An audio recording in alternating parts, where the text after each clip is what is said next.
গণ অভ্যুত্থান আর ১৬ বছরের নিপীড়নের চিত্র থাকবে গণভবনের জাদুঘরে। জাদুঘরে রূপান্তরের পর গণভবনের ছাত্র জনতার অভ্যুত্থানের নানা ঘটনার পাশাপাশি আওয়ামী লীগ সরকারের গত ১৬ বছরের নিপীড়নের চিত্রও থাকবে বলে জানিয়েছেন ডাক, টেলিযোগাযোগ ও তথ্য প্রযুক্তি উপদেষ্টা মোহাম্মদ নাহিদ ইসলাম। উপদেষ্টা নাহিদ ইসলাম বলেন, এখানে প্রথমত ৩৪ দিনের পুরো সময়ের স্মৃতির দিনলিপি থাকবে। যারা নিহত হয়েছেন তাদের তালিকা থাকবে, স্মৃতি থাকবে। এই আন্দোলন ছাড়াও গত ১৬ বছরের লড়াইয়ের একটি মুহূর্ত আমরা ৫ই আগস্ট পেয়েছিলাম।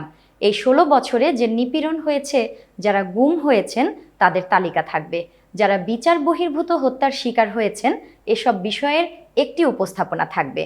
এমনকি এখানে যে স্থাপনা এখন ভাঙা অবস্থায় রয়েছে সেটিকে সেই অবস্থায় রেখে এখানে জাদুঘর করা হবে। আজ শনিবার সকালে গণভবন পরিদর্শনে গিয়ে এসব কথা বলেছেন নাহিদ ইসলাম। এ সময় আরও ছিলেন শিল্প, গণপূর্ত ও গৃহায়ন উপদেষ্টা আদিলুর রহমান খান এবং যুব ও ক্রীড়া উপদেষ্টা আসিফ মাহমুদ সজীব ভূঁইয়া।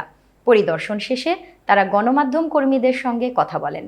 প্রধানমন্ত্রীর রাষ্ট্রীয় বাসভবন হিসেবে ব্যবহৃত গণভবনকে জুলাই-আগস্টে কোটা সংস্কার আন্দোলন থেকে শুরু হওয়া বৈষম্য বিরোধী ছাত্র আন্দোলন ও সরকার পতনের আন্দোলন ঘিরে সংঘাত ও সহিংসতায় ঘটনা ধরে রাখতে জাদুঘর করার পরিকল্পনার অংশ হিসেবে ৩ উপদেষ্টা সেখানে পরিদর্শন করেছেন। উপদেষ্টা নাহিদ ইসলাম বলেন, আগামী সপ্তাহ থেকে আমরা কাজ শুরু করব। দ্রুত কাজ শেষ করে যেন উদ্বোধন করা যায় তা বলা হয়েছে। একটি বিশেষজ্ঞ কমিটি থাকবে। দেশ বিদেশের শিল্পী ও জাদুঘর বিশেষজ্ঞ এবং অভ্যুত্থানের স্মৃতি জাদুঘর করার অভিজ্ঞতা রয়েছে তাদের সঙ্গে যোগাযোগ করে পরামর্শ নিতে বলা হয়েছে। নাহিদ ইসলাম বলেন, গণভবনে আমরা দেখেছি প্রচুর দেয়াল লিখন রয়েছে, গ্রাফিতি রয়েছে, মানুষের ক্ষোভের বহিঃপ্রকাশ পুরো ভবনের চারপাশে।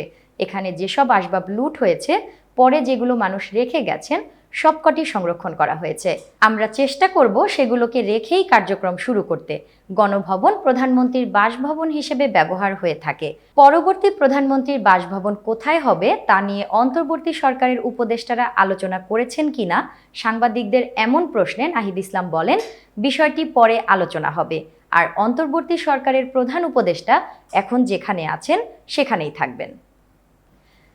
এতক্ষণ বার্তা বৈঠকের সাথে থাকার জন্য ধন্যবাদ। নতুন নতুন তথ্য ও সংবাদ পেতে বার্তা বৈঠকের ইউটিউব চ্যানেল ও ফেসবুক পেজের সাথেই থাকুন।